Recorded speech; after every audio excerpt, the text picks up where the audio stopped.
Hi, I'm Don Liu. I'm a professor of education at the NEAG School at the University of Connecticut, and I hold the endowed chair in literacy and technology here and direct the New Literacies Research Lab. And we work in a number of collaborative projects with the New Literacies Collaborative down there at North Carolina State.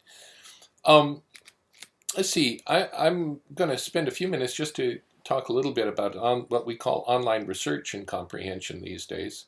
Used to be called online comprehension, but it's a little more precise to call it online research and comprehension. What is it? Well, it's pretty much how we read on the internet. Much of our reading on the internet is inquiry reading. That is, we use the internet to learn new things and acquire new knowledge. And so it's really reading to learn online is what online research and comprehension is all about. And the work that we've done shows that there are at least 5 different elements to it that are useful from an instructional point of view and also from a diagnostic point of view as you watch kids in classrooms conducting inquiry reading. Um, so, what are they? Well, the first one is identifying a good question, and sometimes you have to read a little bit to get the right question, and so that sort of strategy is an important one. That is using information you find to reshape the initial question you had. There's also locating skills that include both traditional search engine use, but also reading and drilling down through a web page to locate the precise information that you need. So keyword entry and reading search engine results and making inferences from links on a web page, those are all skills that are important in that area. Also critical evaluation, especially the evaluation of sources for reliability. How do you evaluate a web page for its reliability? And we find that it's important for kids to understand how to locate the author, evaluate the author's expertise, and determine the author's point of view, and then use those 3 elements to evaluate reliability. Synthesis is a 4th area, and most kids only read a single web page, they draw a conclusion, and they say that's it. But really, the better readers, online readers, are ones that go to multiple web pages trying to locate consistent information. And so synthesis of information between multiple web pages is another important area.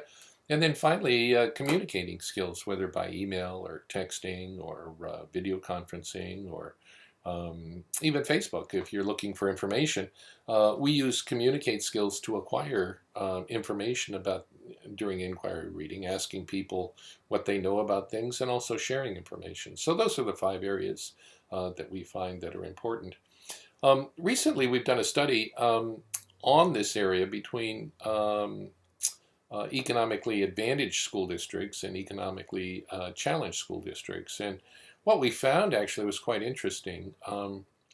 Statistically, you can control for pretest differences in state reading scores. State reading scores only measure offline reading. So we controlled for pretest differences between the 2 different districts in offline reading.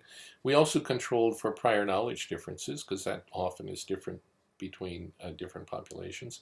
And finally, we controlled for state writing scores because we include communicate in our definition of online research and comprehension, and we wanted to remove any differences there. So what we found was that there's a separate and independent achievement gap based on income inequality in this study. It's above and beyond the achievement gap with traditional offline reading. So there's a separate element to online research and comprehension, or online reading, that is an achievement gap that we don't include in Common Core, for example. You don't see the words internet or online in the Common Core state anchor standards anywhere.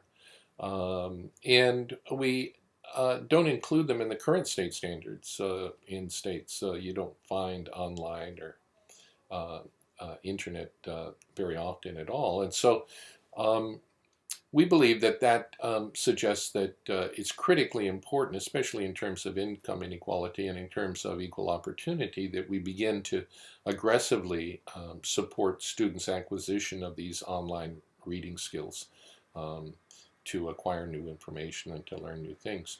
Now the question then becomes, what can we do in our classrooms?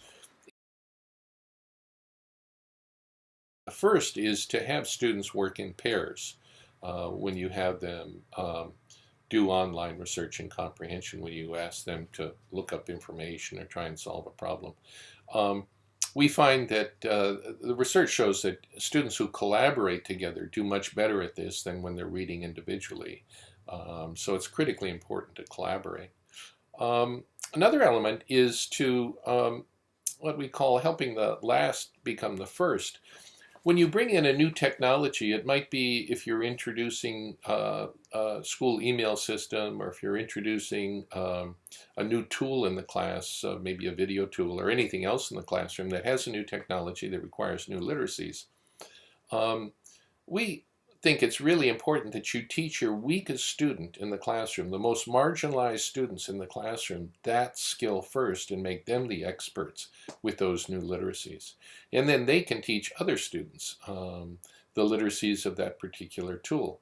So at the second grade level, if you bring in a new drawing program and teach your weakest readers and writers or your most marginalized students how that tool works, and then set up an activity perhaps in your computer center in the classroom where all of the students have to go through and complete an activity, and then have those students work as the experts, helping everyone else with these new literacies.